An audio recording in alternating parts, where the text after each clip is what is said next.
PRX. Ladies and gentlemen, boys and girls, and friends beyond the binary, it's time for the podcaster that's really, I want to say thank you. Whether this is your first time listening or your 8,000th time listening, I really have a lot of gratitude. Thank you so much. And as always, I really hope and I really yearn that I can help you fall asleep. So thank you so much for tuning in to Sleep With Me. The podcast that puts you to sleep.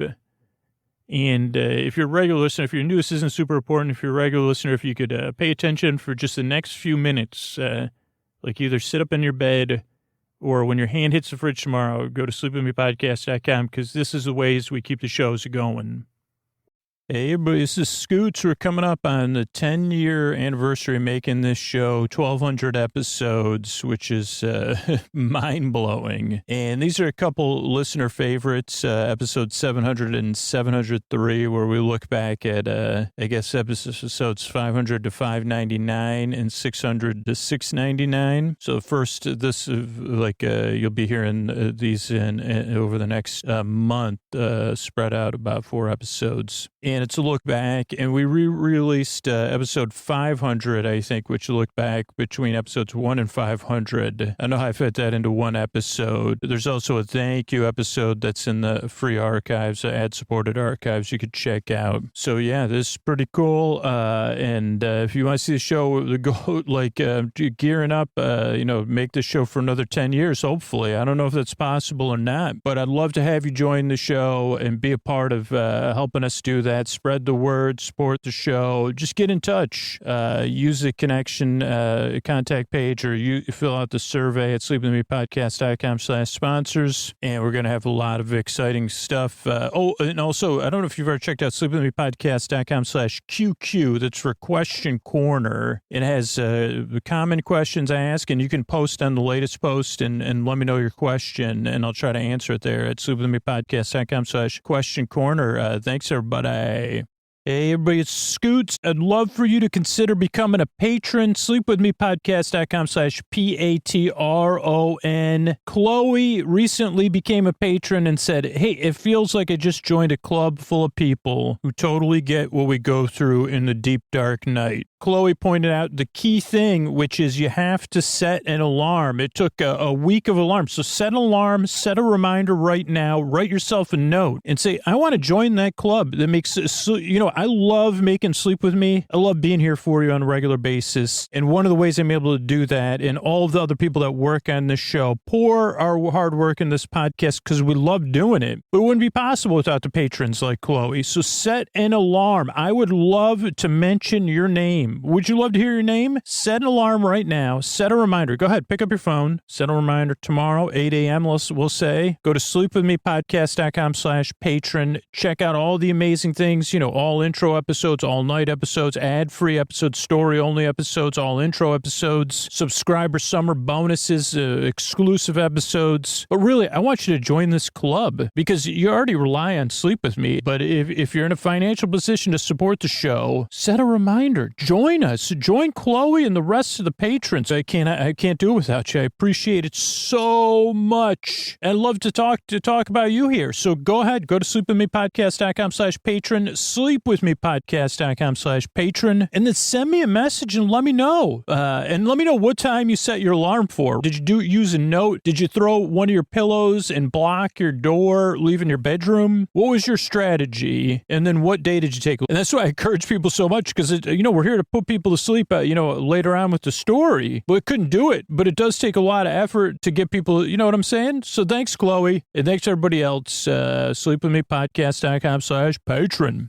All right, everybody, it is time to talk about Helix Sleep, and Helix is having an amazing Labor Day sale. The sales period is from 8/21/23 to 9/10/23, and Helix is offering 25% off all mattress orders using the code HelixPartner25. That's one word, HelixPartner25. And holy cow, is this a great chance to get a new bed. I've been away from my Helix Dusk Lux for weeks. So good to be back in this bed. And, Helix doesn't just make one mattress. They make multiple mattresses to fit your needs. 20 unique mattresses, including the award-winning Luxe Collection, the newly released Helix Elite Collection, mattress designed for big and tall sleepers, even a mattress made just for kids. You just take that Helix sleep quiz, and you'll find your perfect mattress in under 2 minutes. Each personalized mattress is shipped straight to your door free of charge. And Helix knows there's no better way to test out a new mattress than by sleeping in it in your own home. That's why they offer a 100-night trial and a 10 to 15-year warranty to try out your new Helix mattress. And here's what the quiz finds out. Everybody's unique. Everybody sleeps differently. So Helix has different mattress models to choose from, depending on what your sleep preference and your sleep positions are. When I took that Helix quiz, I got matched with the Helix Dusk. I picked the Dusk Luxe. I sleep on my side. I sleep on my stomach. I sleep hot. It's the perfect mattress for me. I know, because I slept in 3 different mattresses over the past couple weeks. I was just like, I cannot wait to get home. And not only is it the best mattress I've slept on, but setup is fast and easy. Comes straight to your door in a box, shipped for free. But you got to get in on this sale. If you're hearing my voice, it's 25% off all mattress orders and 2 free pillows for our listeners in honor of Labor Day. Go to helixsleep.com/sleep and use the code HelixPartner25. This is an amazing offer. Their best offer yet. It won't last long. It's just this Labor Day sale. helixsleep.com/sleep and use HelixPartner25. With Helix, better sleep starts now. Thanks, everybody.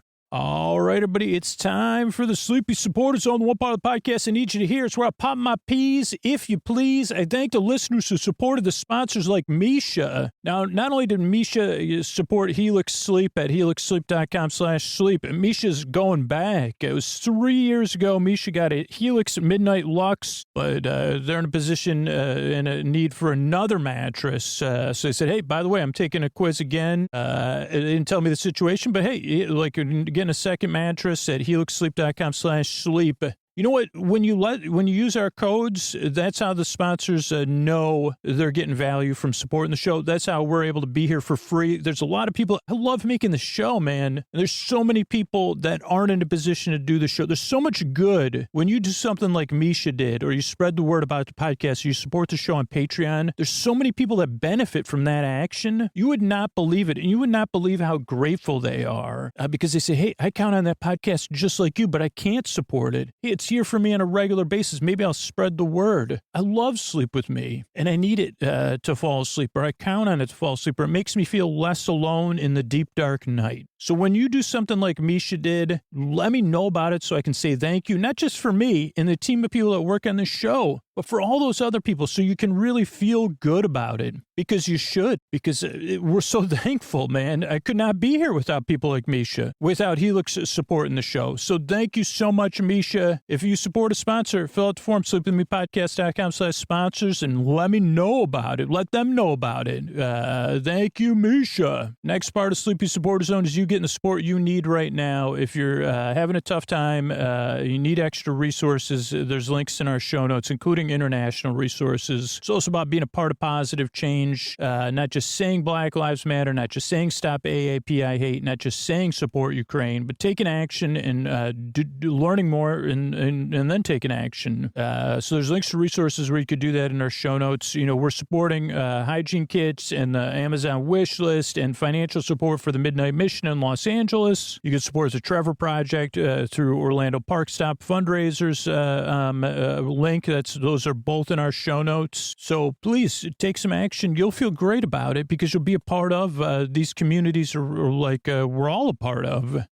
Mystery Bar, a lot of people help out on the show. Who are they? Posty poster son sounds like an earful. Wrote the theme song. Edits episodes. Carl W. the legend. Also edits episodes. Ashley, Kenny, Scotty, Jennifer. Runner.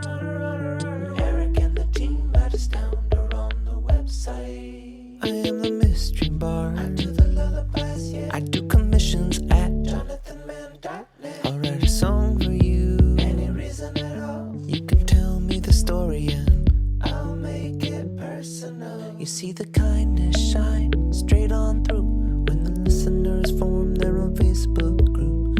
Keith, Stacy, Sarah, Julie, and Jennifer. These are your moderators. Get support dear Scooter on Patreon. Buy the merch and support the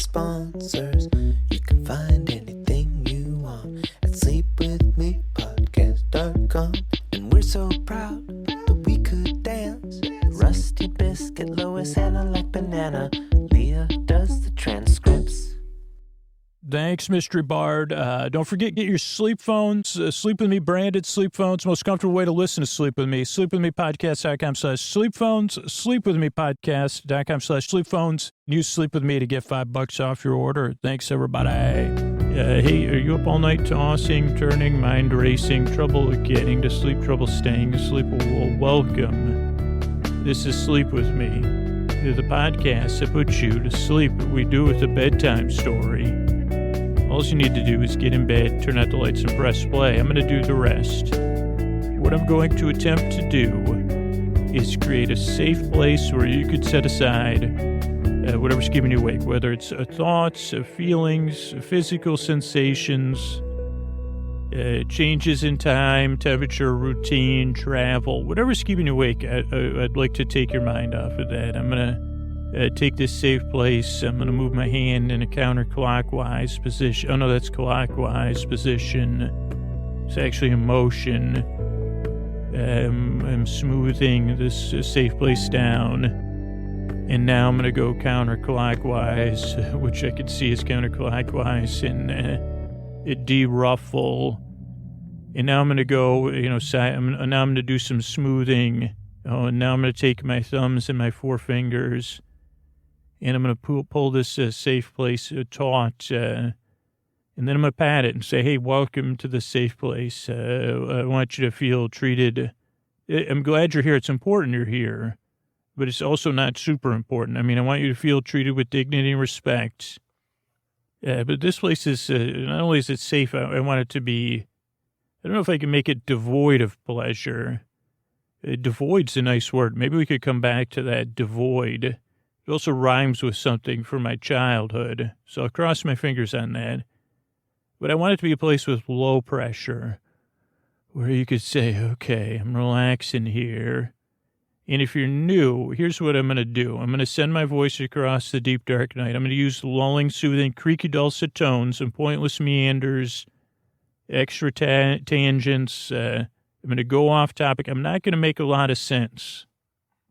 There'll be a bit of sense in here, but it is a bit goofy and senseless. So, just for example, structurally, if you're new, show starts off with a few minutes of business. That's how we keep the show free and going. Then there's an intro, which is about 12 minutes of me explaining what the show is, which for some people I say, well, isn't that? And I say, well, it's part of the method. It's part of the wind down. It's part of me reminding you that I'm glad you're here and that you deserve a good night's sleep. And it's also attempted to be a little bit fun, where I can try to take the seriousness out of your day. And you could use it while you unwind at home, while you brush your teeth, when you first get in bed, or you could listen after you're comfortable. Some people fall asleep during the intro. Some people use it to unwind. Some people skip it, and some people listen to it during the day as well. So whatever works for you. There's no pressure. But again, don't put any pressure on the podcast because it really will, it's mushy. So you say, well, I want this thing to make sense. I want to understand it. I say, well, I've been doing these. I've done 700-something episodes, and I still have not found a concise way to explain the podcast, even to people, at least people I'm related to or know me. They say, well, it reminds me of you. So give it a shot, but it doesn't work for everybody. Creaky dulcet tones, they may grow on you, or for a few people, that you say, well, those are more like creaky dulcet tones make me want to, whatever, just take some dones or have a little groan. I say, okay, well, give it a few tries. There's no pressure for you to like this show or to like me. Just give it a shot. I'm here to help. I'm here to be your friend. If I can be, I guess I'm in an application status to say, hey, could you trust me? Let's give it a shot. The onus is on me to talk pointlessly and bore you to sleep. The reason to make the show is because I've been there, unable to fall asleep, tossing and turning, even last night after reading and not being able to keep my eyes open. And then I said, what in the heck? Why am I sensing all these things that weren't when I was reading, they weren't getting on they weren't getting my attention, and my eyes wouldn't stay open. But as soon as I close that book up, I say, hey, we need, let's analyze this. So I've been there, and I believe you deserve a good night's sleep. Structure show tonight. So there'll be an intro, some business between the intro and the show. And tonight will be like part of our retrospective because we just crossed 700 episodes. So it'll just be a look back at a little bit of the history of the show and then the last 100 episodes, but in a real slow, meandering way. So that'll be this episode. And some people say, well, it's a little, I say, well, it's to celebrate everything the listeners have been along on this journey.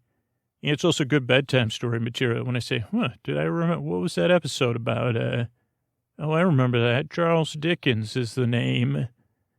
Scoots is telling lulling non-anecdotes about me's the game. But I was saying earlier is like one of my goals is to make bedtime, devoid of pressure. So that's another thing I want you to know. It's like there's no pressure for you to fall asleep. I'm going to be here for an hour to keep you company and to kind of walk at your side, to talk to you across the bedroom, to be here while you fall asleep. This is more of the podcast that's here while you fall asleep than so much it puts you to sleep. It's like I'm trying to take your mind off of stuff to keep you company as you drift off, as you slip through my fingers. So no pressure to fall asleep, no pressure to listen either. I shouldn't be talking about anything super interesting, especially I just recorded the episode. So I say, well, if you're interested in the history of the podcast, you could listen during the day or listen to one of the interviews I've done in other podcasts or radio shows. But it's a pretty meandering memory journey. And I think it'll help you get off. So you don't need to listen to me. Don't need to pay attention. And I don't know. I mean, I think one of the things I strive for when I make this podcast is, to try to at least evoke a spirit of not just sort of friendship or companionship or that I'm here to help and to take your mind off of stuff. But evoke a silly spirit. It doesn't. It could be a childlike spirit, or it could be adults goof around too. Like adults crack up and say, I can't. Like you start laughing uncontrollably sometimes. So I'm not trying to get that far. I'm just trying to say, hey, wow, this is a little bit silly. This is a little bit goofy. And I was earlier talking about the word devoid, and I say, well, devoid of pressure. Devoid of seriousness and devoid of comprehensible points for some people. But then when I think about devoid, and I think about when I was a kid, I guess I already am wrong. I thought there was one of the pizza companies that delivered pizzas. I thought they had a character named Denoid, but I think it was the Noid. But I guess you could say Denoid. Like, that's what I was thinking is, that character was named Denoid. And I think it was the Noid. And as my memory serves me, the Noid looked a bit like a jester that you might see in maybe a Renaissance style jester. I may be reaching here. Or like a glorified, maybe turn of the century-esque and pictures of New Orleans and Mardi Gras jesters. I mean, I don't think an actual jester would say, "What I don't look like." That's not what I want to be portrayed as. But not like a not negative, but not like. So the Noid was a bit like that. And I forget what the Noid. Like I don't know if the Noid, even before the Noid, there was the Golden Arches had a character, the ham bungler, but it was different where he went took hamburgers.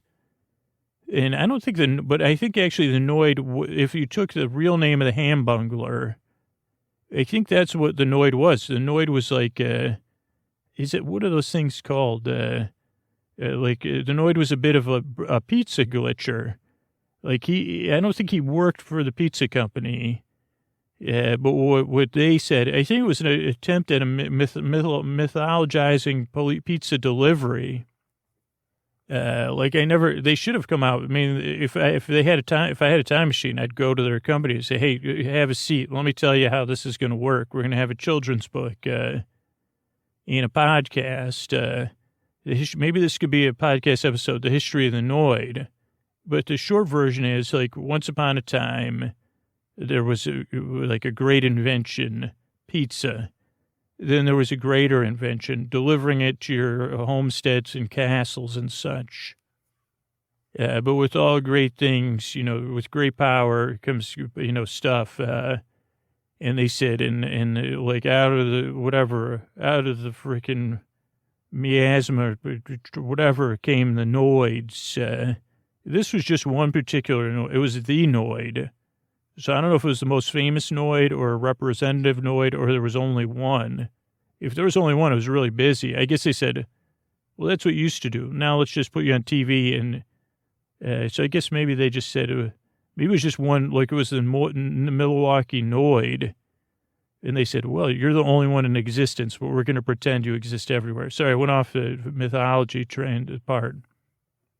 But, they said everyone in this kingdom was happy getting their pizzas delivered until the Noids came. And they would, at some point between when the pizza left a responsible corporate partner with only the customer's pleasure and enjoyment in mind, and the responsible delivery driver, who wanted to be fairly tipped for their time, at some point in there, for most companies, there was a Noid. Is this what the Noid's backstory was? And what the Noid liked to do is mess up pizza before you ate it, somewhere in that process.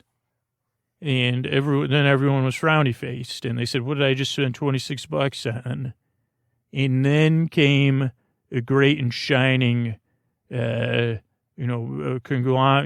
megacore, they said, in shining armor, and said, well, we were the same ones that had the insulated delivery bag, and now we've taken it, we avoid the Noids. We have boxes, we have things to avoid. That was their big catchphrase, avoid the Noid. And I guess if there was a poetic version of this podcast, it'd say devoid of, I don't know what it'd say, devoid of noise, I don't know. A place devoid. I guess that would be it. Sleep With Me podcast, a place devoid of sense and sensibility, and but a seriousness. And there probably is a lot more about the Noid I could go on about, but really what I wanted to summarize is that, this is a place where the Noid, if you were getting a pizza delivered or you lived in that kingdom, you wouldn't be happy about it. And I guess I would tickle the Noid. If I said, well, here's the thing, you're making a commercial about these Noids and you're taking all these precautions, you said, like double checking the pizza before you put it in the box, confirming the order, and then walking slowly to your car and putting in a flat, what if I just tickle the Noid?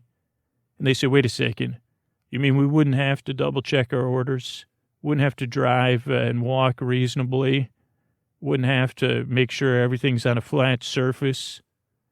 They said, no problem. I'll save you tons of money. I'll come to your stores and I'll tickle all the Noids in town. I'm like the Pied Piper of Noids. And then they'd say, do you have any referrals? And I said, oh yeah, remember, have you ever heard of the Milwaukee Noid? I tickled that in Milwaukee Noid pink, and made it like now lives with Nana there on the waterfront, just chilling, and she tickles it and pets it. And we're working on more.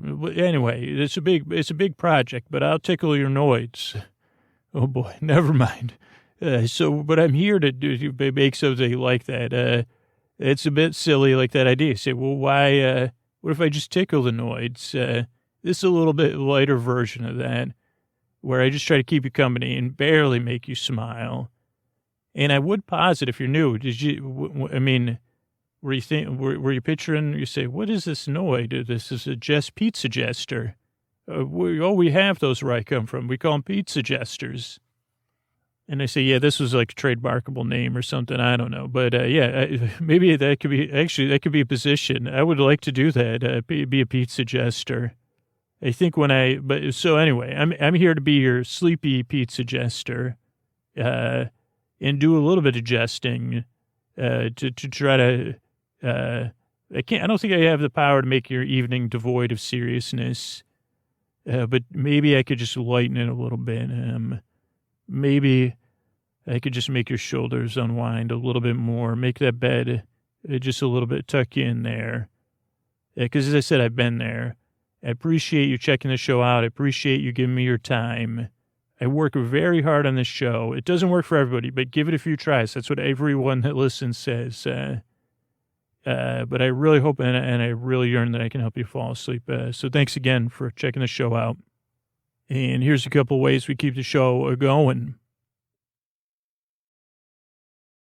Sleep With Me is brought to you by Progressive, home of the Name Your Price tool. You say how much you want to pay for car insurance, and they'll show you the coverage options to fit your budget. It's easy to start a quote. Visit Progressive.com to get started. Progressive Casualty Insurance Company and Affiliates. Price and coverage match limited by state law. Support for Sleep With Me comes from Odoo. If you feel like you're wasting your time and money with your current business software, or just want to know what you could be missing, then you need to join the millions of other users who switched to Odoo. Odoo is the affordable, all-in-one management software with a library of fully integrated business applications that help you get more done in less time for a fraction of the price. To learn more, visit odoo.com/withme. That's odoo.com/withme. Odoo. Modern management made simple. All right, everybody, this is a second retrospective episode, looking back at the last 600 episodes, or the last 100 episodes of the podcast. And actually, I'll be looking into the future before release, because I'm recording this in early August. But again, just like in the other one, I couldn't make the show without you. So thank you so much for all of your support, all of your listening. Let me really tuck you in bed. It really is an honor to be here and tell you bedtime stories and to help you go to sleep, or to keep you company in the deep dark night, or to keep you company in the day when you might be under some stress. I can't tell you. I mean, maybe you can feel it, because I can feel it in my chest and in my gut and in my heart right now talking about it. I don't know. I didn't expect so maybe I'll do a little bit of a personal retrospective, a quick one of the history of the podcast, and then of the history of the last year, and then go into the last 100 episodes with maybe some personal, I don't know, but I'll keep it sleepy. Don't worry. Because we definitely 700 episodes is pretty far from the beginning. Because when I started this show, and some of you may not know that, I had no experience in podcasting or broadcasting or being recorded or performing on the mic. And I also had no idea that this podcast would work out. I wondered, I said to myself, why isn't there a bedtime story podcast for grown-ups? And I'd said it for years, and I said, and then the answer would come back from another childlike part of me, well, why don't we make it? And I would say, no, that's not for, we can't do that. That would be, that's too, we don't have that experience. We don't know what we're doing. We couldn't make that. And that kid-like voice would come back and say, come on, let's make that podcast. I think we could make it. And if you've heard the history of the podcast before, that was something that went on for years. I said, no. And I said, well, we love all these podcasts. And it was recently I was just exchanging tweets with Brian from Coverville, which was one of the first podcasts I started listening to on a regular basis in the aughts. I don't know what aught, in 05. I don't know what year it was, but and that was one of the shows I said, wow, you can really make podcasts are a joyful thing, and they can really be about anything. and Brian shows about cover songs, and it still continues to this day. And he's in the Podcast Hall of Fame. He's been doing it since the beginning. He's also on the morning streams. I know a lot of morning stream shout out because I know a lot of, we have some crossover in our audience, which is really cool. So, like just hearing stuff like that, it encouraged my child, Brian, whatever. I don't know if Brian is an inner child. I think he probably does. But say, hey, well, he's making this fun show about cover songs. Back then there were shows like Dawn and Drew, and Scott Sigler had these audiobook style podcasts. Those were two other ones that my kid was like, hey, look at these shows. And sometimes, like early on, I would listen to podcasts with other people, and they wouldn't feel the same. And then there was this podcast. What was it called? WDW Today, and it was these guys, these five guys, or what's he? Len, Mike, and Matt, and then sometimes they would have another guest, talking about in depth about the Disney World theme park, and it was just so interesting to just hear these. Like it was literally like I was getting to look in through a window on their lives. Even though a lot of stuff they talked about was subtextual, and there'd be tension between them. It was ostensibly they're just talking about Disney theme parks, but it was like hearing it. It just felt like I was getting to inhabit, like being John Malkovich in each one of them. And I don't know, it was just another one that I said, wow, you really can make a podcast about anything and just do it.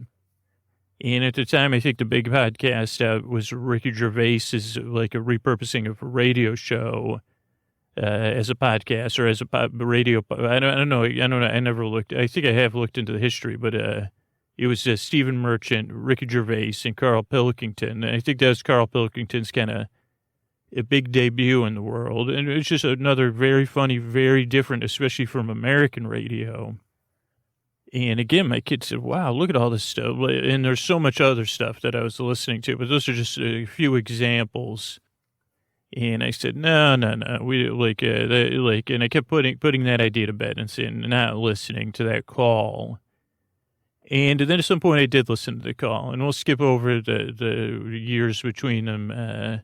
I kind of talked about it on other shows, but I was trying other stuff, and I had kind of slowly been starting to commit to living my life a little bit fuller. And it was a very slow journey to do that, and to take some action where I could.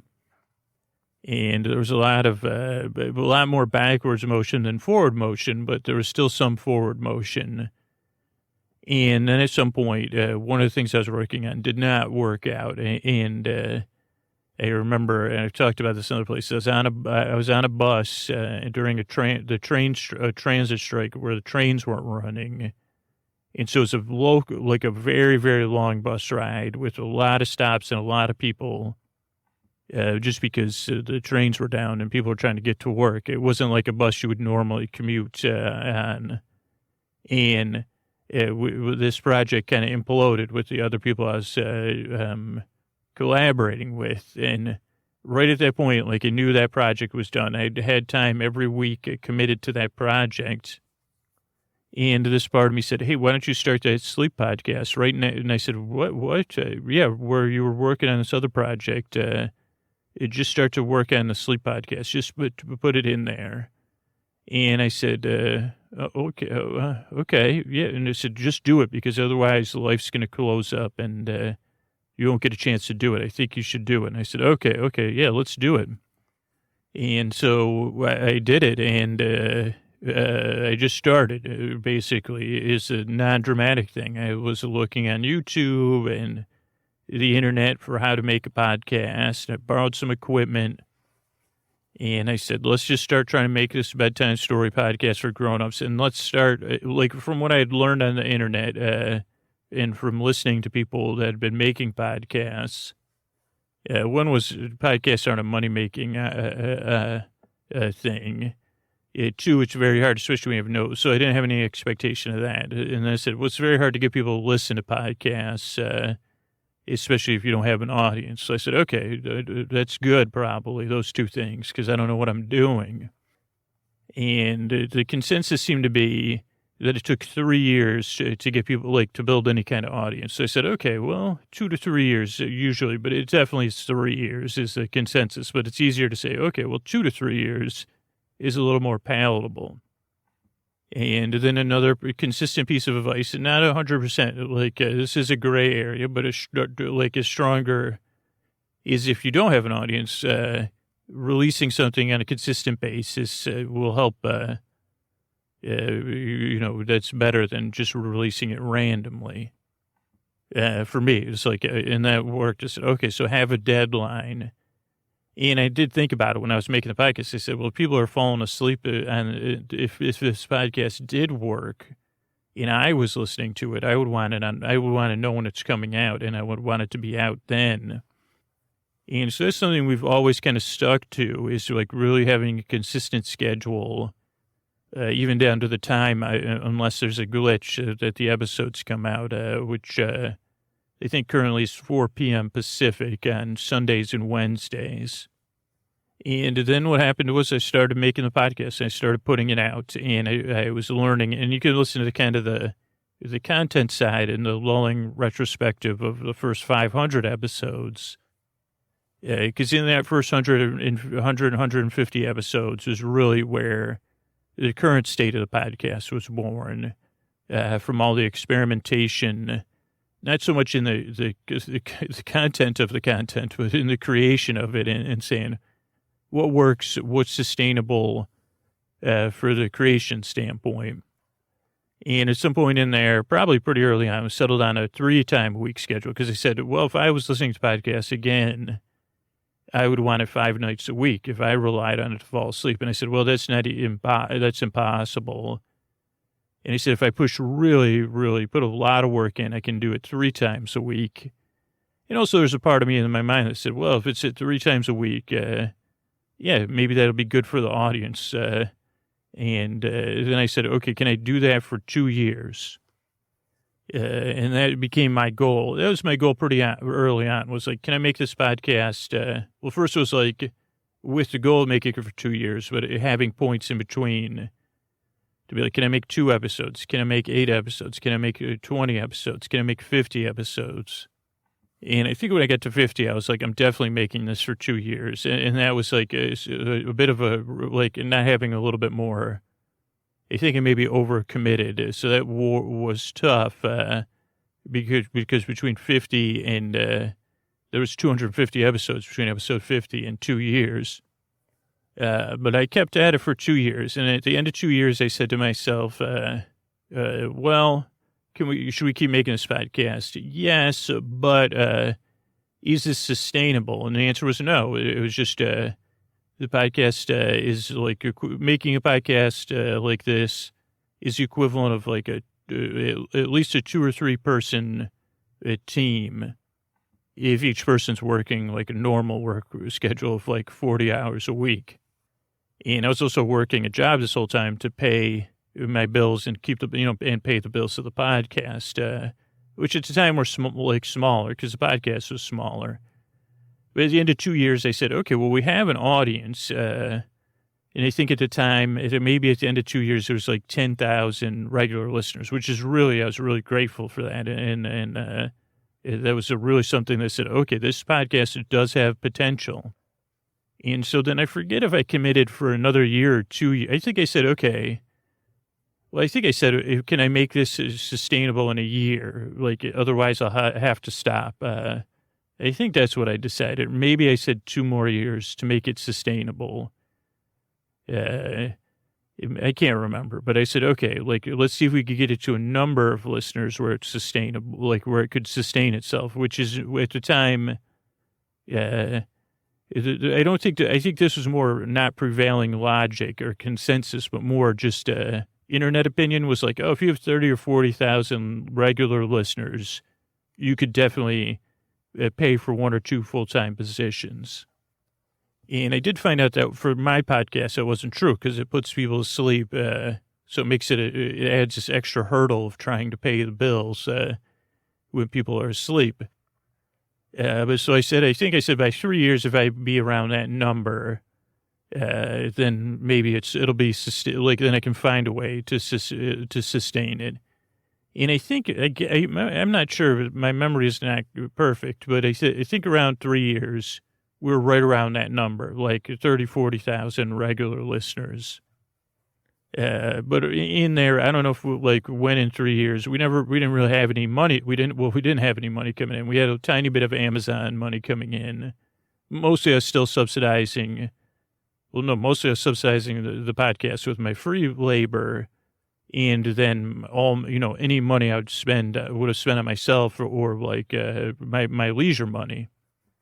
Like it was like a expensive hobby or something like that.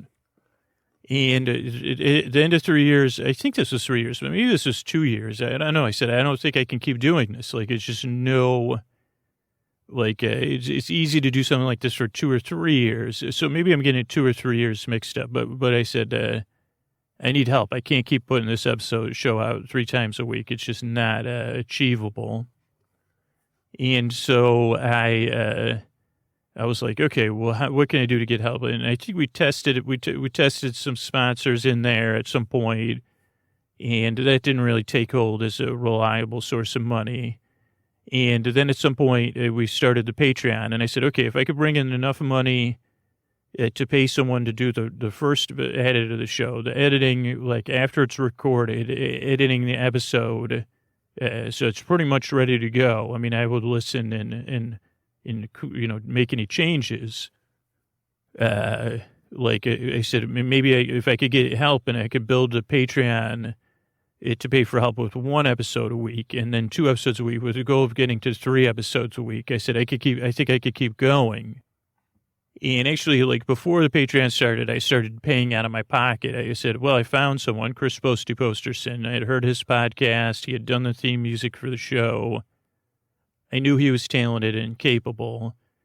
And so I think this was, I don't know if this is a 2-year point or the 3-year point, right around that. And I think it was November or October. So that was right when we started the show. But I don't know if it was after 2 years or 3 years that Chris started working for the show. And I started paying him. And I also have a philosophy. When you work on something for free, you realize that that's kind of like sets this not great precedent. And you realize how much work goes into the show. And there's a lot, the spectrum of audio editors of pay is pretty wide.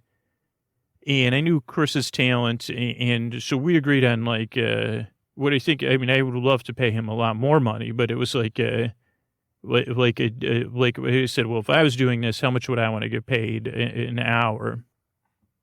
Or per episode. So we found a price that I was comfortable with and Chris was comfortable with and that I felt was reasonable by the quality of work and livable. I mean, only as a side gig because it's not like this is the editing is not a 40-hour week work. And so I kind of built the Patreon around that. And then I started the Patreon. But I still had in the back of my mind that at some point we'll have like all the rest of our bills would be paid before by sponsors, just because that's like a lot of the podcast advice out there. And so a lot of my budgeting and stuff was like, okay, well, when we have sponsors, regular sponsors, that's how I'll be able to pay myself and I'll be able to pay some of the other bills. And the Patreon will be like a supplement or the Patreon will be the sponsor will be our A option and the Patreon will be our B option for funding. And then we had CD, affiliate, sleep phones and what else do we have? Affiliate like Amazon, stuff like that is other small, very small, but still any money helps funding options. And again, this isn't all. I'm winging this, so there's definitely some probably holes in some of this stuff. But then I started the Patreon, and I guess when you start, you do something for free, and some listeners told me this, it's like, this podcast is very valuable, but sometimes your esteem gets mixed in with it, and it's not always the most positive version of your esteem. And I started to think, well, maybe I'll just ask for listeners for $1. Like if I could have got 10% of the listeners at $1 of the show, I said, I mean, I guess part of me still always blown away. This was, well, how hard would that be? It should be easy for Sleep With Me. Even though the prevailing logic was only 0.5 to 2%, and 2% is like really nearly unachievable of your listeners will support you on like a platform like Patreon, will pay for something free. But I think I was more delusional. Like, I mean, I have a good relationship with the audience, so it's a little delusional of like what was possible. But I was also scared of just asking for more money than $1. And so I asked for $1, and I thought we could get 10% and then maybe 1 or 2% not $1. And that was actually like a big error. Because one, we weren't able to achieve even come close to that 10% number. And it kind of let a lot of our initial patrons know, oh, well, like $1 all Scoots wants or needs, because that's what he's asking for, which was totally reasonable conclusion on their part. And so a lot of the initial people that became patrons were $1 patrons, which is like usually your core you get in the first 3 or 4 months of your Patreon. But then a couple listeners, particularly Julie C., one of the moderators, said, this is like, I don't think this is okay. Like the podcast isn't just worth $1 to me. And it shouldn't be worth $1 to you if you're working 90 hours a week and a day job to pay for that. Like, isn't it worth, are you sure you're not just, you're devaluing the podcast and I said, you're right, I am. And so then at some point we changed to focus. And also like other realists said, you can't get 10%. And the numbers were clear that it was like, we'd never get to 10% of support, not even. It was just almost like it's a mathematical impossibility. And so that was a little bit tough, but we said, okay, well, let's just go back. We'll keep doing this and we'll see how it goes and we'll take it one step at a time. And this was somewhere between years 2 and 4, which all kind of becomes mashed together. And I said, okay, now over years 2 and 4, we'll try to make this sustainable because at the end of year 4 or end of year 3 or end of both years, I was like, okay, if this isn't sustainable, I have to stop or cut back. I guess it was at the end of year 3. And at the end of year 3, it wasn't sustainable. I guess it was the end of year 3, right? But it was getting there. And I said, it's just a matter of getting the sponsors. We had Patreon support of maybe 1% or maybe somewhere in 1% of the listeners. And while we had like a lot of dollar patrons, because the initial the way I conducted it, it was still good signs. And then we had on and off paid sponsors, and I was like, well, sooner or later we're going to get we got Casper, and Sleep Phones was an affiliate sponsor, which is a little bit different, but it was like, okay, sooner or later this is all going to work because I know it's working. It's putting people to sleep. I'm consistent. But it was still a lot of work. And then again, I got a point where I was like, I can't keep doing this. Like, it's just not sustainable for me. And I started working with my job and my vacation that I'd let build up and trying to work flex schedule and trying to cut back at work when I could. And then like trying to be like, okay, what can I do some of this part-time or some of this from home? But it was clear, like, that wasn't sustainable either. It was like, okay, I need, like, I was like, it was approaching a place where I had to make a leap of faith, but one with my, my daughter in mind, in reality in mind. And it wasn't, like, I knew emotionally I had listener support, and there's a hardcore group of listeners that's supporting the show, but I said, well, it's still like a leap of faith. Like, and I'm a person that overthinks and is, anxious and stuff. But at some point I took that jump and I guess that was the last year, but I said, okay, again, if I'm taking this jump, the show has to, like, now, it has to be sustainable because I'm leaving my career, which I had a pension and stuff. So it was like was my main, it was like, oh, that was what I was planning my future around. But I also, over the years, had attained a lot of skills. So I said, okay, well, I know I can produce and make podcasts. So I could always do something else in the podcast business. Not a big deal. And then towards the last year, I guess that was 4 years. So I said, listen, I was honest with myself and the audience. I said, okay, I have to start looking at what's sustainable, like what is paying the bills and what is not paying the bills. And so that was like, first we tried to get funding to make sure to cover the costs of Sleep to Strange, and we weren't able to do that. And so we stopped putting out Sleep to Strange as far as a free show. Then it was like, okay, should we keep it takes a lot of work to put the show out 3 times a week. And it limited my ability to try to pursue other opportunities to make the podcast sustainable, which was, so I said, okay, is it realistic to keep the show 3 episodes a week with the number of sponsors and patrons we have? And at the end of the year, it was like, no, it's just like not sustainable for me as a creator, or looking at the numbers. It's just like, okay, we got to cut to 2 a week. And that was a really good decision because it enabled me a little bit more space to interact with the audience, to interact with the podcast community, and connect with other podcast people that are creating podcasts. And it was also like right around the time I left my job. So all this happened in the winter, like the end of 2017. And so like I left my job, tried to focus. We had some other shakeups in there too. But actually wasn't like, because of the Patreon was still in a place where it's like, okay, I still need to get this going and I still need to get more sponsors. It was like, I guess in some sense I had made that leap. And so it's like, okay, well, I'm committed to this podcast now and committed to making it sustainable. And I said, okay, well, I do have all these tangible skills, so I don't need to worry. And because I was connected to more people creating podcasts, like the people at Night Vale Presents, people at PRX and Radiotopia, and just a lot of my independent friends creating podcasts.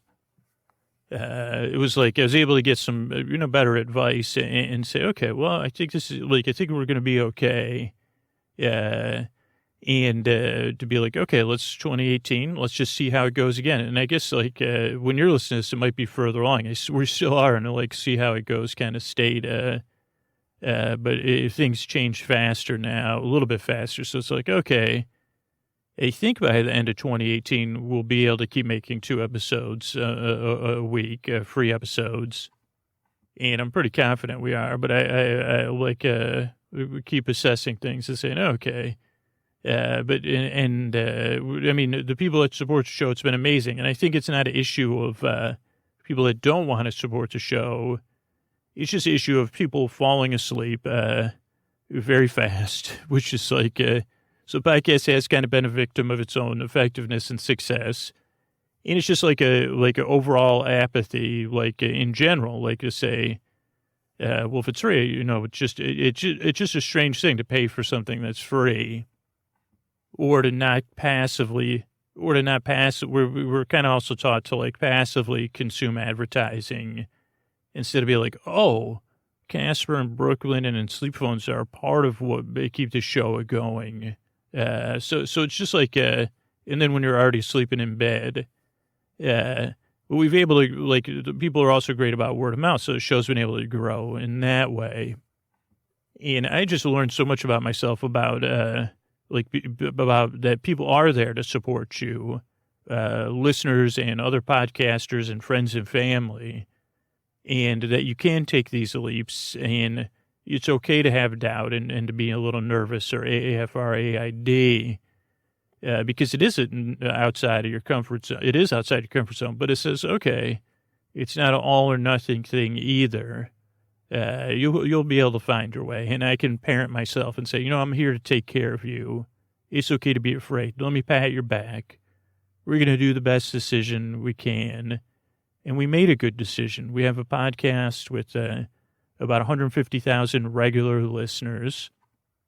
Maybe at the time you're listening more, and people that really are invested in the show, and people that support you, people that benefit from the podcast, people that interact with you, that shower you with kindness. And there's a lot of people that believe in you in the show. So it's going to be okay. You're going to be okay. And let's just take it one step at a time. I mean, that's kind of where things are. Like, I think I have trust that it's like, okay, things are going to keep growing. We're going to add some more sponsors. We're going to get our archives back up. And we're going to keep the show at 2 episodes a week. That's what I'm working for here towards the end of 2018. I guess is my goal is to get the archives back up, make sure they're sustainable, and make sure the free show is sustainable twice a week. Yes, and I'm pretty confident we'll get there because we got a lot of great support, and I want to thank you for that. But yeah, I guess I've gone off. So let's run through. Yeah, okay, so here we are. Let's run through 600 and to now. So 600 was 7 stages of banter, which, again, I can't believe that was 100 episodes ago, but that was a fun episode. Another Born to Win seminar episode. A Statue Love, that was another After Glass Slipper episode I enjoyed. Little One and Mother, that was with Troy's mom and Picard on Star Trek The Next Generation. Fearless Flyer review in October. That's funny. Maybe that was our last Fearless Flyer review. I don't know, but that was a good one. No, I think we did one with Pumpkin Pie Spice. Pop Quiz After the Glass Slipper. Yesterday's Enterprise. TNG. Hamlet with Brainbots. That was October 24th. Holy mackerel. That was like about me procrastinating going to see Hamlet and then being happy I did. Castles and Compromise. That was another After the Glass Slipper episode. That was good. Fistful of Datas. So we're getting towards the end of... we're getting ready for the launch of this new Star Trek Discovery series. And then 609 Costume Nostalgia. That came out on Halloween. I know that was a popular episode. It was a fun look at, nostalgia for Halloween costumes. Quilting Clues, that was another After Glass Slipper one. Context, and then we did Star Trek Discovery, but I think, I enjoyed the show. It was just a matter of a combination of the paywall, and I guess, just that Star Trek was just having trouble with a large number of listeners not listening to the Star Trek episodes. So I think those two things, and it was I liked just Discovery, but I didn't love it so much that I said, okay. Then Talking Bogs, that was another on-location episode where I talked to a bog. Don't Look Back, that was with, Talking Bogs was with, who was it with? Viola, maybe? I can't remember. Don't Look Back. That was a cool After Glass Slipper episode. Then another Discovery episode when doves and lambs fly together. Then a healing kind of personal fictional journey, Clouds Heal. That was because I kept failing quizzes for Clouds in 4th or 5th grade. Teaching Valuations. That was towards the end of or maybe that was the last episode of After Glass Slipper. I think it was. And Choose Your Pun, that was another Star Trek Discovery episode. I think that was the last one we did. Plus, it was up against the holiday season. Apple at My Core, that was a fun one because it was a look at apples, which I love, and apple picking, and even an apple coaster, I think. Then we did a tale of tape for the movie Home Alone. Then I did an episode about snow sledding. A little trip, immersive trip of snow sledding.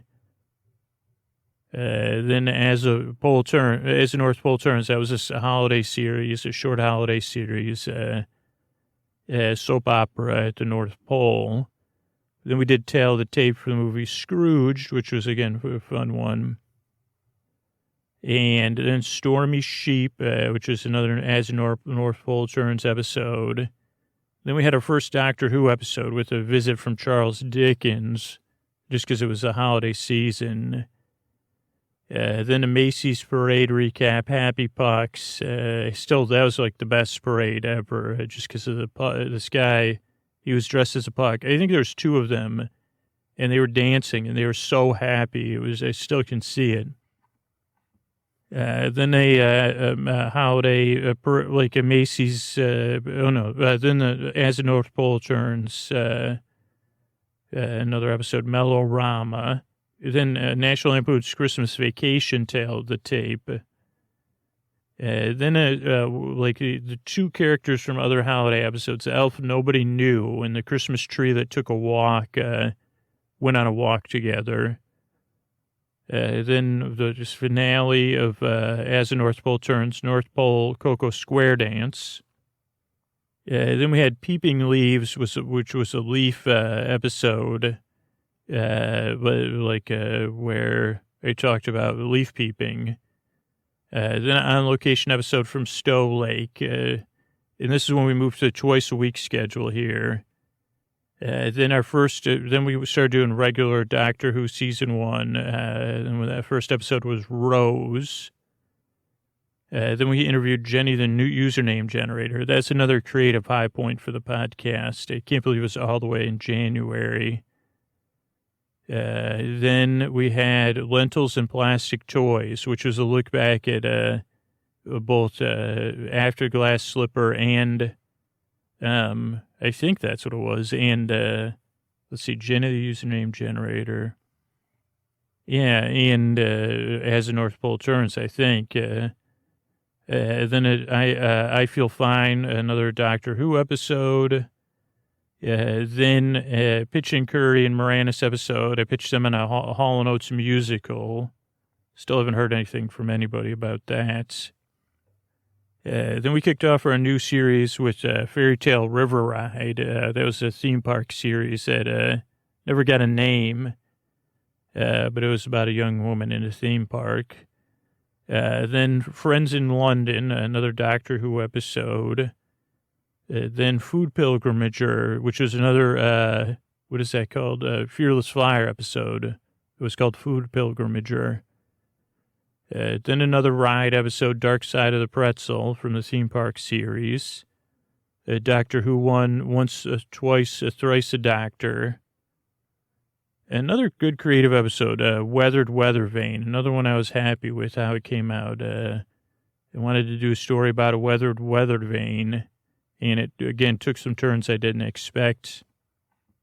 Gliding Over Comfort. That was, I don't know if you've been on that ride, Soarin', but that was what it was about. Then Comic Dalek. I didn't even realize that kind of rhymed. Comic Dalek. Maybe I did at the time. Then a Carole King episode where I went on an adventure with a label maker. Then a theme park ride, with Oceans. Then 648 was a Long Game. That was another Doctor Who episode. 649 was another interview episode with Matter Matters. It was a TV show, Matter Matters, I think. Episode 650 was Curly Sue Rush, which is based on, what's that ride called? Or influenced by Big Thunder Mountain. Father's Day, that was a Doctor Who episode. Real-time recipe, with my Instapot. Real recipe under pressure in real time. Then Panda Force, which was kind of influenced by the Indiana Jones ride in Disneyland. Let's see, Empty Snore Child, that was a Sleeping with Doctor Who episode. Then we had a Fairy Tale Gloom game unboxing where I unboxed the game Fairy Tale Gloom. Then we had a theme park episode, Conservatory of Reading, which is kind of influenced by The Land. Then Fan of a Fan, which was kind of an episode about fandom, and particularly that I'm a fan of my fan. Then we had Dr. Dances, another Doctor Who episode. Episode Rom Con, which was Had a little bit of Tingler in there. I wrote Romanflits. It was about me starting a romance convention, and then going to a romance convention where I didn't have books. I had romanflits, romantic pamphlets.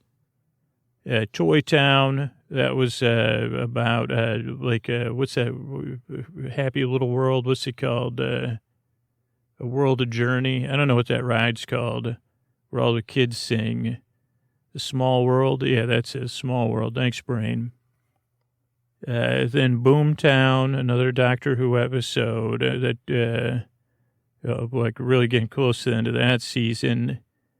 Central Park Regret came out in April. That was, I still say Paul Simon should make a song about that. That was kind of a fiction reality melded. Heart of a Candy Band, that was a theme park ride episode.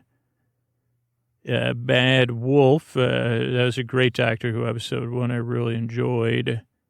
665 was Friends of Mario and Sonic, where I said, who are all these people that hang out with Mario and Sonic? I was like, what the heck? Let's look it up. 666 was Jungle River Journey. I thought 666 was going to be a Doctor Who episode, but it ended up being Jungle River Journey. Theme park episode. 667, Parting of the Ways. That was the last Doctor Who episode. 668 was Skywriter, where I met a skywriter. Tried to save skywriting successfully, by the way, but it was fictional, but I successfully saved skywriting. 669 was the finale of the theme park series, Caretaker's Carousel. Which part of it took place in the Carousel of Progress. 670 was The Good Place, episodes 1 and 2. A Good Place to Sleep, based on the TV show The Good Place. And that was kind of like a surprise. I said, okay, I don't know. I just love the show so much. I said, we're going to do this. Bell Biv de Bib, that was for Memorial Day, and that's all intros episode. Then we had the Alice Isn't at Brunch, the Alice Isn't at the Big Farm crossover, with a great podcast from Joseph Fink. So that was a fun crossover. Then a review of the theme park series, a little run through. Then episode about Tahani and Jason, Good Place, episode 3. And 4, 3 and 4. Then a comparison of the Pirates of the Caribbean rides with Ray, my neighbor. It was a good episode, I think. Ray kind of said the Disneyland and the Disney World Pirates of the Caribbean rides are very different, or not very different, but. And Ray wanted to come on and explain to people all the differences. Then another new series that we're still in progress right now. Stan Chronicles episode 1, Nuns in Space. Stan returns, Stan and Scooter. Then The Good Place to Sleep episodes 5 and 6. Then The Lemonade Experience, another kind of different episode where it was just about sipping lemonade on a porch and idealizing that. Then the Stan Chronicles 2, where Stan's on the artist journey, working his way through that. Then 680 was A Good Place to Sleep, episode 7 and 8. Then the Bernie the Butterfly tote bag episode, where Bernie the Butterfly comes out and talks about tote bags, 681. 682 is the 4th of July, so we did an all intros episode, More Pillows Than a Fancy Hotel. 683 was Smelling Space, with Nuns in Space, episode 3. Then we covered Good Place episodes 9 and 10. 685 was Cloud Tower, which was kind of like an air traffic control tower in the clouds. And also kind of meant to be soothing if you're flying, if you're in the air, you're in a tube, thing. Yeah, for people that don't like that. Then Letter to a Younger Soda Machine Self. That was what, Stan 5, 2, 3, 2, 3, maybe 4. I don't know. Yeah, I guess 4. Then A Good Place to Sleep, episodes 11 and 12. Then another Carole King episode, Mothership Connection, with a little bit of Funkadelic in there. Yeah, then a 99 PI crossover, or tribute, more of a tribute to Roman Mars and 99% Invisible, where and would mash up, too, with pitching Moranis and Curry. It was pitching Roman Mars, Rick Moranis, and Tim Curry on a movie. There's like a lot of layers in there. And when I record this, last episode release was 691 Prom Free, Stan Chronicles episode 5, which was about prom that you didn't. It was a no date prom, so a kind of dream prom. So that's all that's released. So let me see off the top of my head if I can figure out what's coming next without looking. 691 is a good place to sleep. Episode 13. Yeah, because I was just listening and editing that one. So that would be 692 would be a visit to the New York State Fair, a little history of the New York State Fair. 691, 692. 693 would be Stan, part 6. I was just listening to that one too, but I don't want to, spoil him. 694 will be a Troy, Star Trek The Next Generation episode with Troy is the main. She's the lead. She's in command of the ship. I had to change the title of the episode to Troy. I can't remember what I named it, but because the name of the episode's not very sleepy. 695 should be State Fair, another visit to New York State Fair. It'll be interesting. I guess you're hearing this after this all come out with more details about the New York State Fair and memories. 696 would be Stan Chronicles episode 7, which progressively gets more and more interesting and more sleepy. What is that, 696 or 697? I don't know. 690. Well, my finger says 7. So 697 would be Star Trek The Next Generation. And I don't know the order of the release. Let's see. There's Allegiance is one of them. So let's just say, I don't know if it is that's the next one. But that's one of the ones coming out is Allegiance. I think maybe that's it. And it's about Picard. There's two Picards at one time in the episode, including one that's ready to date. So that's a good one. So that's 7. 98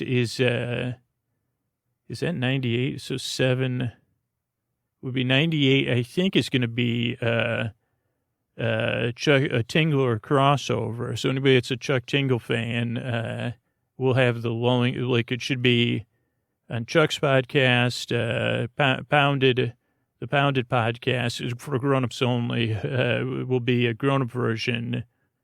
And then there'll be a Sleep With Me version. All about being okay. So it should be 698. So that would make 699 Stan 8. Yeah, that looks right. And then 700 would be, I think, is the schedule. There's like somewhere in there is a Labor Day. So somewhere in there is going to be an all intro episode. Then somewhere in there would be let me just try to figure out the next Star Trek one because I can't remember. So it'll be at least entertaining.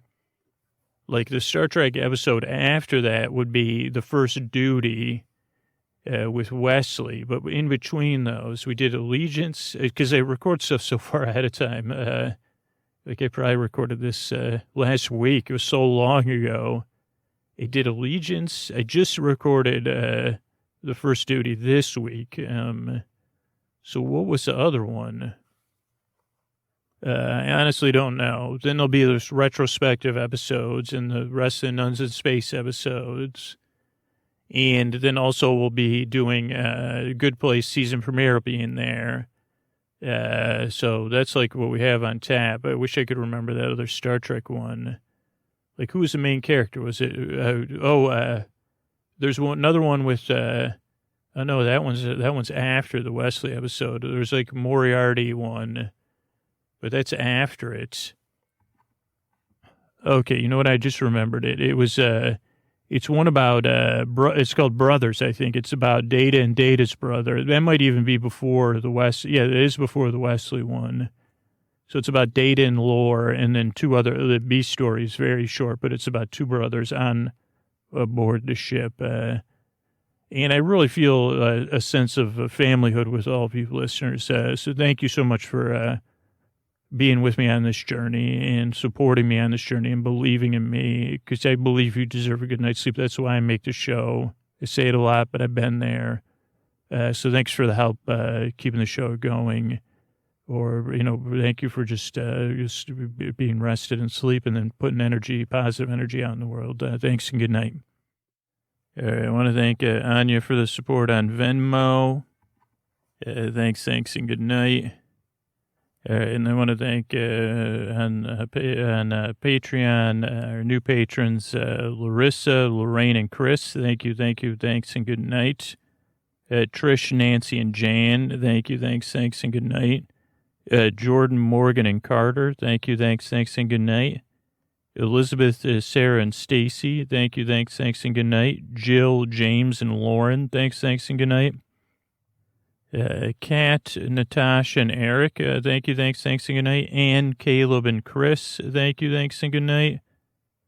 Laura, Tim, and Alexa. I had to say that in a strange way so the speakers didn't. Thanks, and good night. Joshua, Lily, and Melody. Thanks, and good night.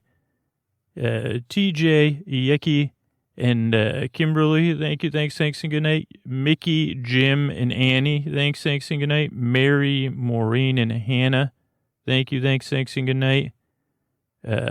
Lisa, Ann, Marie, and Jackie. Thanks, and good night. Hannah, Seth, and Christy. Thanks, and good night. D, Matthew, and Wayne. Thanks, and good night. Julie, Sarah, and Tristan. Thanks, and good night. Megan, Andrew, and Mark. Thanks, and good night. Emily, Matthew, and Kyle. Thanks, and good night. Brittany, Sarah, and Friday. Thanks, and good night. Jan, Purple, and Daniel. Thanks, and good night. And Karen, Janine, and Anthony. Thanks, and good night. Thank you so much, everybody that supports the show on Patreon, the monthly supporters. Thanks, everybody that supports the show in other means, in other ways. If you want to subscribe and support the show on a monthly basis, it's by far the number one way we keep the show going. sleepwithmepodcast.com/patron. Thank you all so much, and good night.